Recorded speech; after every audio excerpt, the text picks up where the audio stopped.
आदर्शवाद के विचारकों में एक व्यक्ति का नाम हुआ प्लेटो।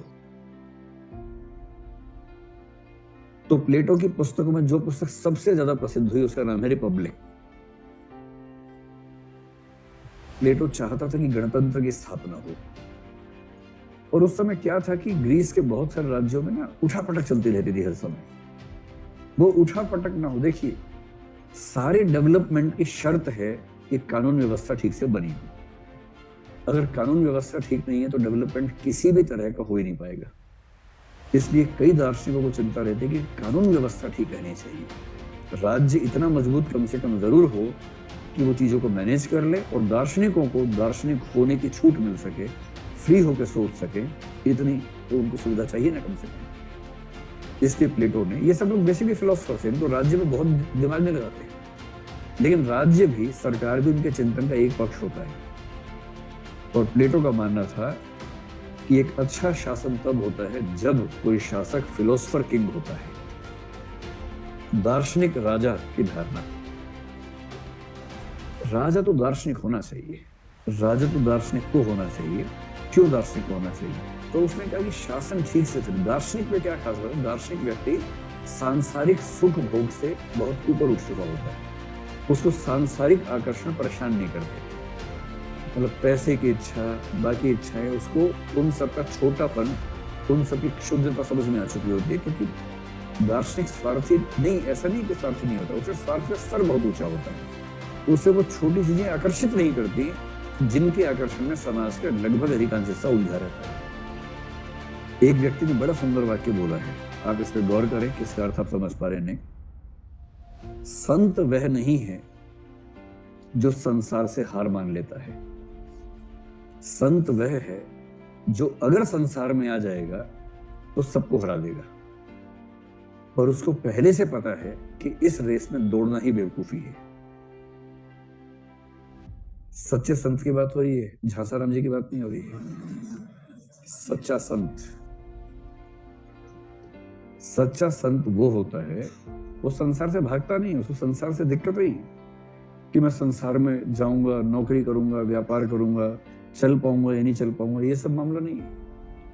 अगर वो पूरे मनोयोग से उतर गया तो किसी का भी बैंड बजा देगा, और उसे पहले से पता है कि इसमें पंख में, कीचड़ में उतरने का फायदा ही क्या है। एक कथन एक मोटिवेशनल थिंकर ने बड़ा अच्छा यूज किया है, the best thing about the rat race is that even if you win you are still erect. कई लोग यूज करते हैं इसको। चूहों की दौड़ में सबसे रोचक बात यह है कि यदि आप इसमें जीत जाते हैं तो भी आप चूहे ही रह जाते हैं। चूहों की दौड़ जीत के आप क्या साबित करेंगे? मैं सबसे फास्ट चूहा हूं, आई एम द फास्टेस्ट चूहा। इसके अलावा क्या साबित करेंगे? रहे तो चूहे ही। और जिसने चूहों की दौड़ को देखा और खुद बाहर निकल गया कि चूहे दौड़ रहे हैं, मैं देख रहा हूं, तो चूहा कहेगा तुम हार गए, तुम आए ही नहीं, खैर मैं क्यों आऊं? जो इस लेवल का व्यक्ति है ना, वो है सच्चा संत। फिलोसफर किंग उस लेवल का व्यक्ति है, उसे वो वासनाएं प्रभावित नहीं करती जिन वासनाओं के लोग जान दिए रहते हैं। पैसा कमा ले, ये कर ले, वो कर ले, सत्ता कमा ले, ये सब उसको परेशान नहीं करता, प्रभावित नहीं करता। ऐसे बहुत सारे आईएएस हैं जिनको लाल बत्ती प्रभावित नहीं करती। लाल बत्ती मिलती है, अब तो करने में दिल्ली बंद हो गई, जब थी तब भी यूज भी करना ही पड़ता था उनको, लेकिन उनको कभी वो चार्म नहीं रहता कि मेरे पास ये अधिकार है। ऐसे कई आईएएस आईपीएस होते हैं जो अपने मातहत लोगों को बोलते हैं कि सलाम मत ठोकना मुझे, भूल के। जब वो उतरते हैं ऑफिस जाते तो सलाम ठोके, पहले से खबर लेते, क्यों सलाम ठोका? नहीं, ठीक से बात करो, नमस्ते करो, बस, और कुछ ही करना है। मतलब मैं आईएएस बन गया तो तुम बोने थोड़ा ना हो गए, तुम मनुष्य से नीचे थोड़ा ना चले गए, तुम भी मनुष्य हो, मैं भी मनुष्य हूं। संयोग से मैंने एक एग्जाम दिया, संयोग से पास हो गया, तुम्हें वो परिस्थितियां नहीं मिली, मौका नहीं मिला, नहीं बन पाई। इतना ही तो अंतर है। इतने अंतर पे एक मनुष्य दूसरे मनुष्य को सलाम ठोके, रात दिन जी हजूरी करे। जी हजूरी करने वाले की तो मजबूरी है, जो करवा रहा है उसके टुच्चेपन पे गौर कीजिए।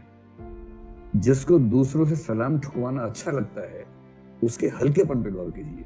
वो कितना चीप किस्म का इंसान है कि उसके सामने दूसरा इंसान अपनी पूरी इज्जत को दांव करके सलाम ठोकता है और वो उसको एंजॉय करता है। जो कायदे का इंसान होगा ना, फिलोसफर किंग, उसे इन हल्की चीजों में सुख नहीं मिलता है, मुक्त है इन चीजों से। और जो इन चीजों से मुक्त होगा वो करप्ट क्यों होगा, लालची क्यों होगा, वो अपने निजी हित के लिए देश का नुकसान क्यों करेगा।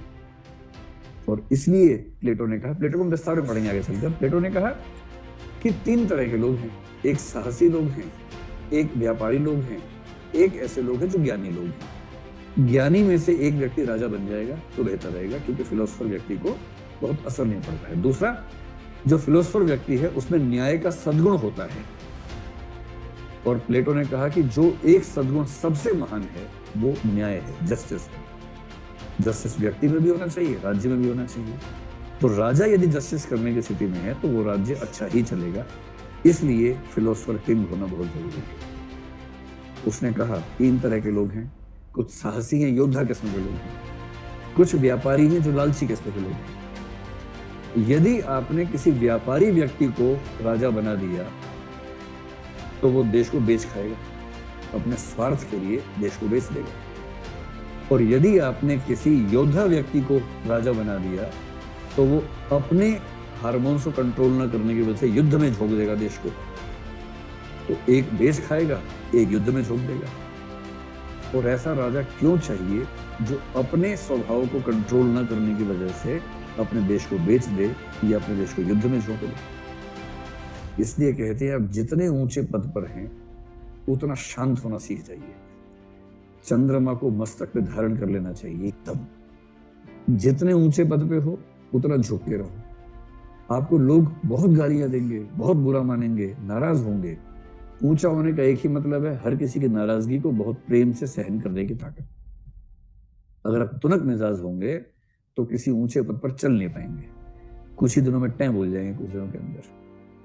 विनम्रता बहुत जरूरी है और वो वही कर सकता है तो फिलोसफर लेवल का आदमी, जिसको छोटी मोटी बातें प्रभावित नहीं करती हैं, उनसे तटस्थ रह के जीवन जीता है। तो क्या आप प्लेटो पर 4-5 लाइन लिख पाएंगे?